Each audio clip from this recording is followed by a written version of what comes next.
Alam mo ba kung bakit bawal maguli sa gabi? Malas daw, sabi ni Lola. Ayon sa Pinoy pamahiin, tinataboy mo raw palabas ang swerte at pera ng pamilya. Yung sikat na puwera usog? Kapag nabati ang bata ng taong may malakas na enerhiya, magkakasakit daw ito.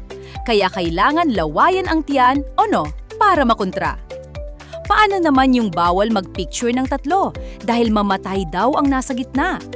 Walang scientific proof, pero marami pa rin ang takot na takot sa post na ito. Kung makaturo ka sa nuno sa punso, kagatin mo agad ang daliri mo para hindi manuno. Pag may nahulog na kutsara habang kumakain, asahan mong may darating na babaeng bisita. Kung tinidor naman ang nahulog, lalaki daw ang dadating sa bahay ninyo. Weird man isipin, parte na ng mayamang kultura natin ang mga paniniwalang ito.